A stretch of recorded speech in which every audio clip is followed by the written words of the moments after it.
Me again. Hi again. Hi again. Between Chris and Ed and Kathy, you guys bring all the energy, the passion, and I was just soaking it all in, sitting there. So I feel very bad that I have to be up here. Oh. And I feel bad for you that now you have to deal with me. We'll deal, bro. Yeah, this is the boring part. This is the sermon. Come on, whatever. And today we're gonna talk about one of the most frustrating topics in relationships, and it is the problem of time. I think it's fair to say that in general, we would be happier, healthier, if we get to spend more time with somebody. Right? If you ever feel that way, raise your hand. I do. Some. Good. Thank you for representing. But on the other hand, we are overwhelmed by the demand of our time coming from every single direction in life. You might need to say that again. And I think I have, yes. So it is fair for April, and I think it's fair for many of us that in general, we will be happier, healthier, if we can get back some of that time for ourselves. If you ever feel that way, raise your hand. As you can see, I've seen people raise hands both times. So when it comes to time, we're in such a dilemma. On the one hand, we feel lonely, and we long for some kind of fulfillment that comes from spending other people's time. But on the other hand, we feel overwhelmed by the demand of our time, and we long to regain some kind of control by reclaiming our own time. So to put it in economic terms, we have the problem of demand and supply. And the church sees a problem, and the church comes in to help, kind of like a broker. On the surface, the church looks like a broker of relationships, but in reality, the church is a broker of our time. Time to meet on Sundays, time to meet on Fridays, time to meet in family groups, time to meet outside of family groups, and we even make up words like Devo, D groups. These are not words, but we make up words so we know what to call the time that we spend together. But why do I say that we have an economics of time and not an economics of relationship? Because relationship doesn't speak the language of scarcity. You have heard the command, right? It says, you love your God with all your heart, with all your soul, with all your strength. And then you hear the command that says, honor your parents, love your neighbor as yourself, love the foreigner, for you were once a foreigner in Egypt. So do you go to God and say, like, God, you are self-contradictory. You ask me to love you with everything, and I have nothing left. And then you ask me to love all these people. Where do I find all the love? It sounds contradictory, because if you see love or relationship as in competition with one another, but relationships are not like that. The fact that I have relationship with my father doesn't mean I cannot have relationship with my wife. The fact that I have relationship with my wife doesn't mean I cannot have relationship with my friends. The fact that I have relationship with my friends doesn't mean that I cannot have relationship with myself. So relationship is not in scarcity, but time is different. The time that I spend here is the time that I cannot spend there. The time I spend with one person is the time that I cannot spend with another person. Therefore, the real commodity of scarcity is time. And for a long time, the church, being the broker of our time, is focusing on the supply side of the equation. How? We are taught that we need to be more giving of our time. We're taught that we need to be a better manager of our time. But all these are focusing on one thing: to increase the supply of time for the needs of others. But as we have found out by the raising of hands, we are overwhelmed by the demand of our time. So how can we keep pursuing this one-dimensional solution of increasing the time, more and more time, make more time, when we already know that we can't not do that? Therefore, I believe that we need to rethink this whole equation.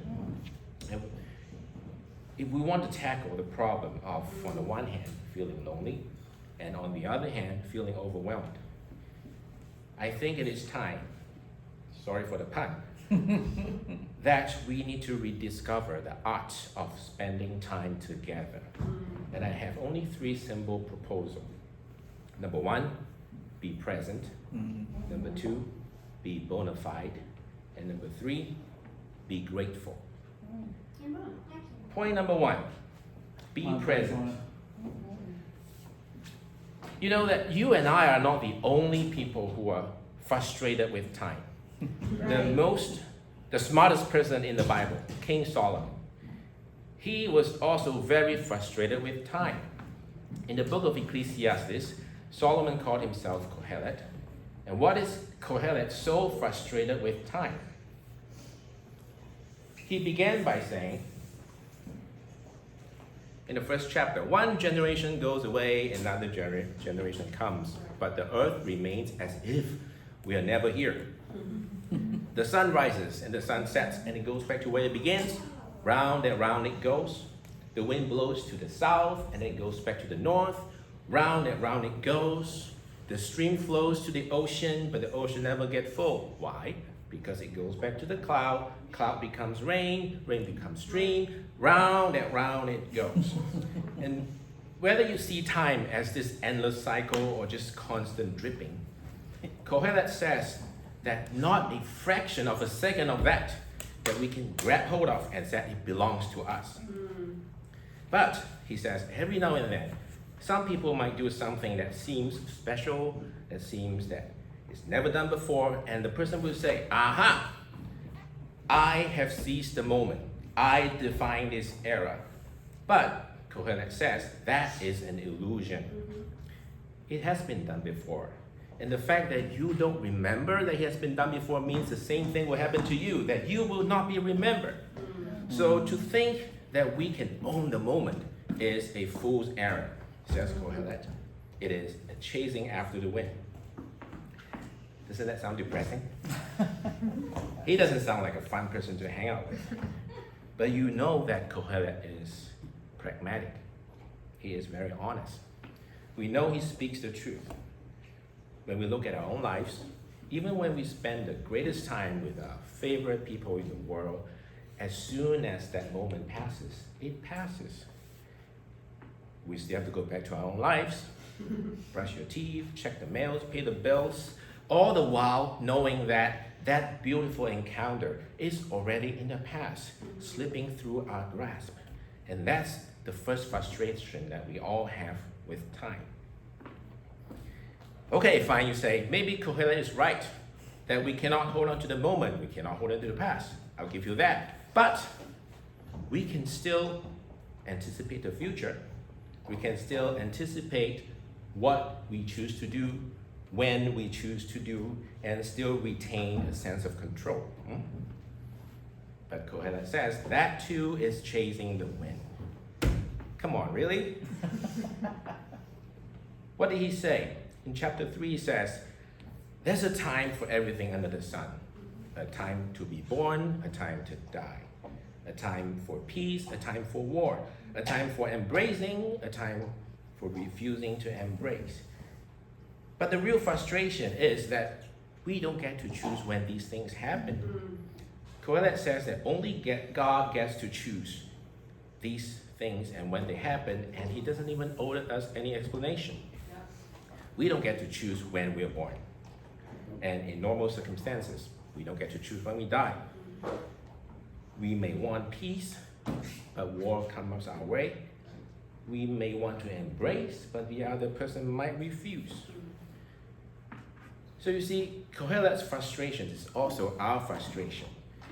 We might want to hang out, but everybody's busy. And then we might want to have solitude for a little bit, but everybody seems to be needing us. It seems like we don't have the control. That's our frustration. So why do we feel lonely on the one hand? Why do we feel overwhelmed by too much human interactions on the other hand? And like some of you who raise your hands both times, it sounds paradoxical, but we can feel both at the same time. Think about all the people that God has placed in our lives. You know, at work, we see our coworkers every single day. We see the clients every single day. At home, we see our family members, our neighbors every day. At church, we see each other once a week, sometimes more than a week. More than just seeing each other, these are not random encounters. These are repeated face-to-face encounters. But why do we feel lonely despite all these? And why do we feel overwhelmed because of all these? Now granted, there are clinical conditions of chronic loneliness or social anxiety that truly need professional interventions. But I think in most cases, when we say we are lonely or we are overwhelmed, what we are really saying is that I have an idea in my mind how things should be going, but this is not what I want. In my mind, I have an ideal relationship that would make me ideally happy, but this is not what I want. I look at the person in front of me. I'm trying to look for that ideal relationship. I don't find it. So this is not what I want. You see, deep down, we all want to believe that we get to decide the who and the what and the when and the how in our lives. But the ever brutally honest Kohelet says, it's not up to us. It's only up to God. And you know that he is right. In his own words, he said, God has placed the sense of eternity, you know, the sense of past and the sense of future, in our hearts. Yet, no one can peek into God's plan. That's his observation. I think that's depressing enough already. The question now is there a way to untangle all these frustrations? Is there something that we can do about it? For that, we owe to Reuben, who has taught us two concepts of time. The Kairos time versus the Chronos time. And you're looking at me blank because you're saying, when did Reuben ever give a lesson like that? You don't know this because A, you might not be here when Reuben did it, and B, you were here, but it was so long ago you don't remember. Because I remember it was in year 1 BC, before COVID, in your basement. Maybe some of you start to recall it. So what is Chronos time? What is Kairos time? It's like a man who is running frantically in this marketplace from one place to another, just running frantically. And then the rabbi saw this man running and stopped him and said, "What are you running? Why are you running?" And that man says, "To make a living." And the rabbi says, "How come you're so sure that the living is in front of you that you have to keep running? Maybe it's already behind you. You pass it. You have to stop." So Chronos time is like this man running, you know, like it's this constant dripping of time, just constant dripping of time. Tick, tock, tick, tock, tick, tock. And you have to keep running. You have to keep running because if you stop, you fall behind. So you have to keep running and you have to keep running. That's Chronos time. What about Kairos time? Kairos time is altogether different. It is the opportunity that presents itself. Just like what the rabbi suggested, that sometimes we need to stop and let the blessings catch up to us. Otherwise, we might just pass by it. It's not about counting the time, but it's about the quality of the time. And Kohelet came to the same realization, which saved him from his frustration. And this, I believe, because I was just talking to Jim, that he came to the same realization too. Kohelet says, better is a man who can eat and drink what's in front of him than a man who is worry sick all day long, even though he has the ability to acquire everything that he wants under the sun, but nothing seems to satisfy him. Therefore, he keeps searching and searching. Because the true luxury is to be free from the worry of the past that we cannot change, or the fear of the future that we cannot control. maybe just for a few moments, just to be truly set free from that, and just for a moment, then even a simple glass of water, a simple plate of taco canida, is going to taste way better than manna from heaven. Yeah. And that's the art of being present. So I invite us to just think about this. Ask ourselves, are we willing to carve out a little space in our hearts to welcome whatever that God has allowed us to have each moment in our lives? Are we willing to carve out just a little space in our heart to welcome whoever that God has allowed to be in our place, in our lives, at work, at home, at church? And you know that you don't need a lot of money to do these things. You don't even need a degree to do these things. Everybody can do this as long as he or she is willing. And that's point number one, be present. Point number two, be bona fide. The word bona fide simply means good faith, to show good faith. It comes from the Latin word bona fides, which gives us, I think, Spanish, buena fe. Did I say it right? Maybe. Native speakers are not here today. For this, I'll begin with a question. So I'll ask you to put on your thinking hat a little bit. Okay?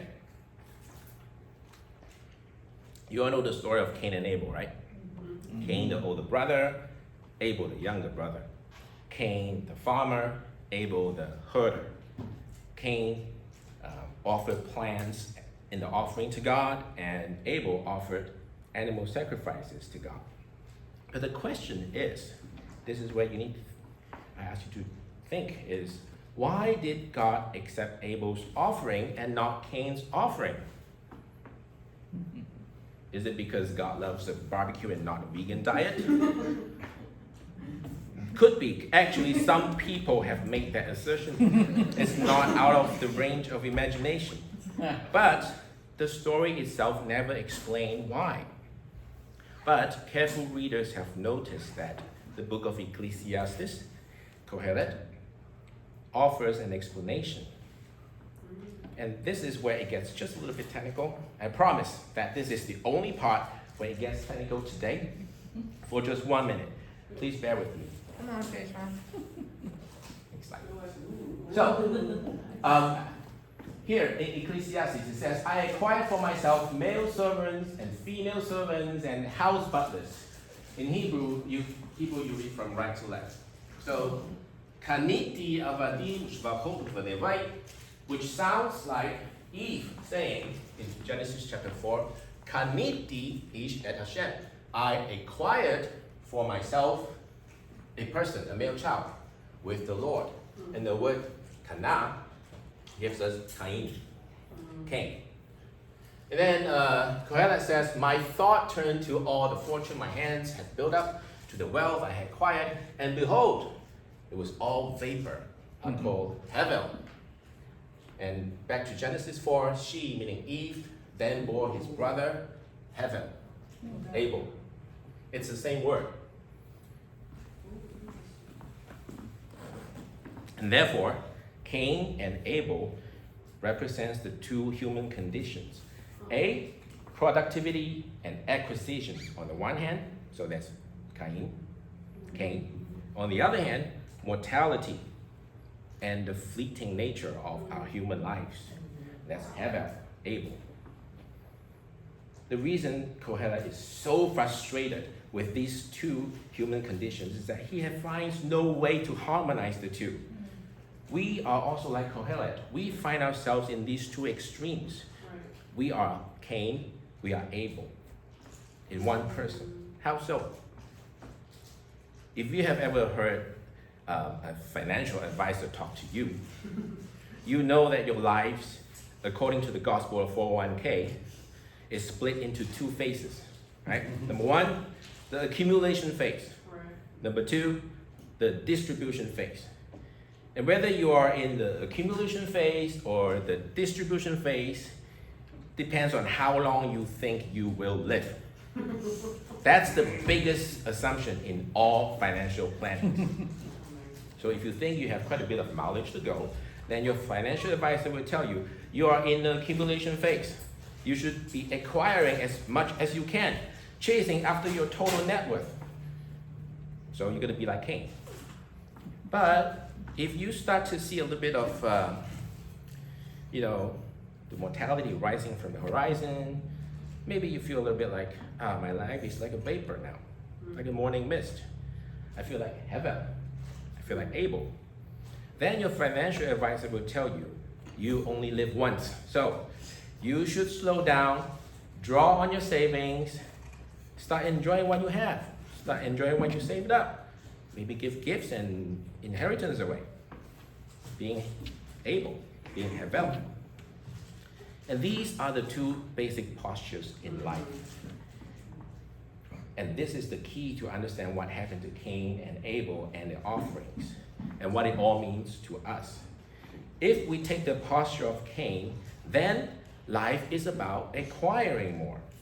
Everything is measured by the difference between what you put in and what you get out of it. Preferably, you want to get more than you put in, and definitely not less than what you put in. Right? In other words, everything becomes a market transaction. And the most successful, good transactions is when both sides get what they want. I make a profit by selling you something. You get a bargain by buying from me. We meet, we exchange, we go our separate ways. Nobody owes anybody anything. Everybody's happy. Is that a good thing? It's a good thing. It's ethical. And a good transaction propagates ethics and fairness. And a society with a market full of good transactions like this is an ethical society. So do not think the word transaction means bad. It's not a bad word. The problem, though, is not everything is a transaction.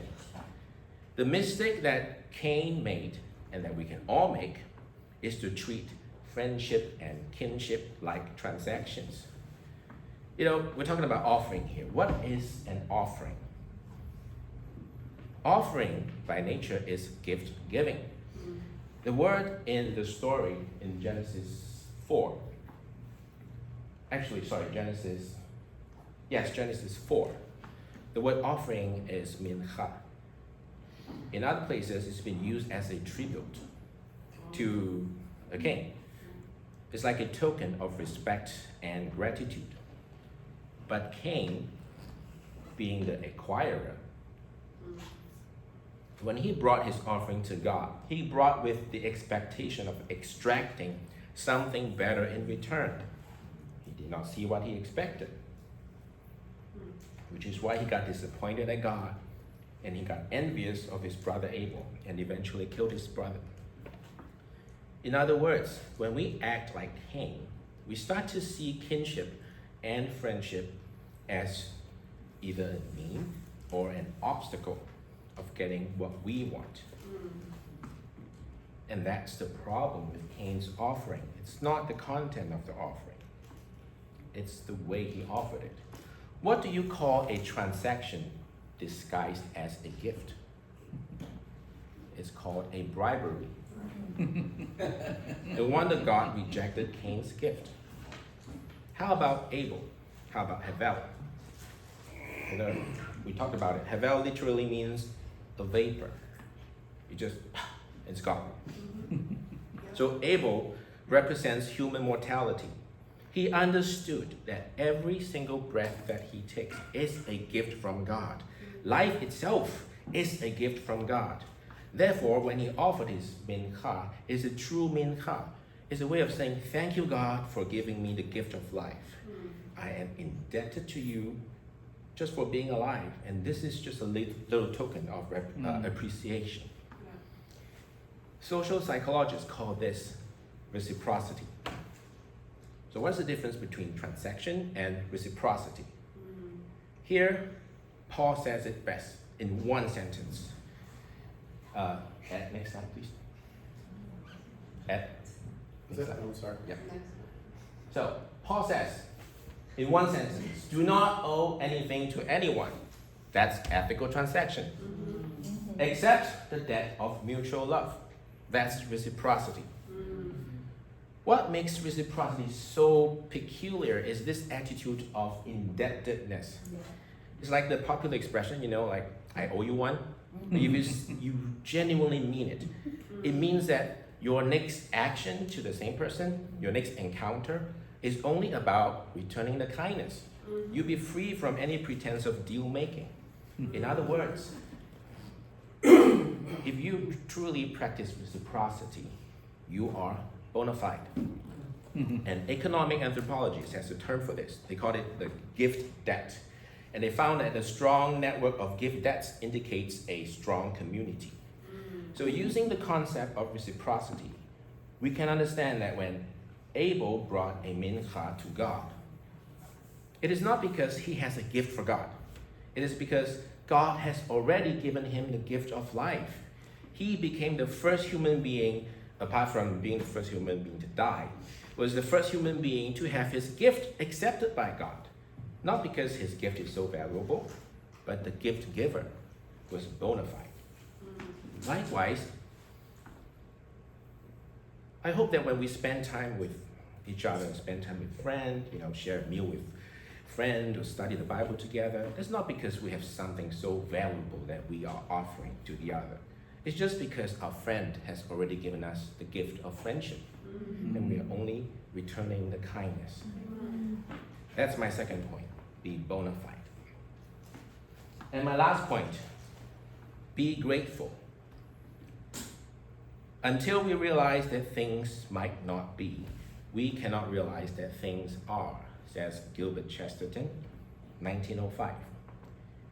So Gilbert Chesterton was a late Victorian Christian philosopher, and the magazine Christianity Today calls him the Prince of Paradox. Which brings us to the most profound paradox in the book of Ecclesiastes.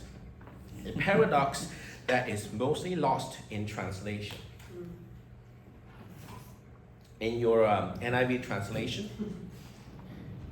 the book Ecclesiastes begins by saying what? Meaningless, meaningless, says the teacher. Meaningless, meaningless, all is meaningless. What a way to start a book. In Hebrew, it sounds like this. Havel havalim amar kohelet. Havel havalim hakol havel. Translating havel into meaningless really does it no justice.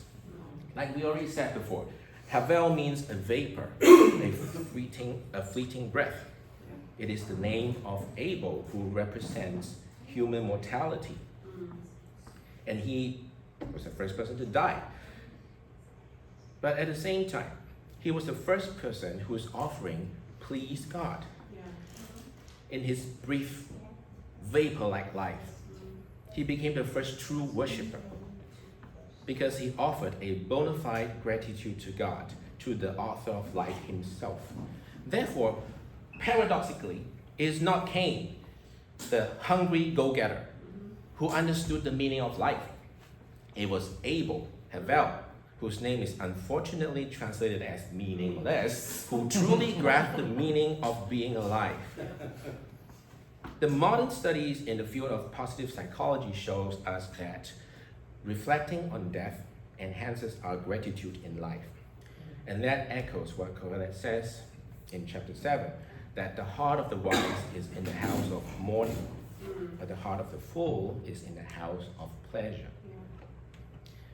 You know as well as I do that each of us are only given a limited number of days on this side of heaven, and the days are running out sooner than we expect. So think of all these familiar faces that we see at work, at home, at church. They may or may not fit into our picture-perfect lives, but they are here to keep us grounded on at least two important ways. Number one, they are mortal, just like us. They're here today and God forbid, gone tomorrow, just like us. Are we taking them for granted, or are we grateful that today they are here in our lives? How do we reflect our gratitude in a way we see all these people? And the second way to keep us grounded is that they all carry the trace of God, just like us. They too are made in the image of God, just like us. And here's something that you must understand. You don't get any closer to God than coming face to face with another human being, the image of God. Your family member, your coworker, your neighbor. So how do we reflect our worship in the way we treat them? I recently talked to a friend who is seriously considering leaving a very well-paying job to go back to the family and spend time with the aging parents. And I know for the fact that this friend came from the family with quite a fair bit of drama. And that she has spent her whole adult life trying to rebuild herself to be different. But then she told me, she said, yes, it is true that I'm going back to a place of drama and conflict. And yes, it is true that I'm at the prime of my career and I've been spending years building this. It's crazy to just give it all up. And truth be told, I would rather not change any of this. But my alternative of not going back is to leave a blank between me and my aging parents in the final years. And I'd rather have some of the drama than to leave a complete blank between us.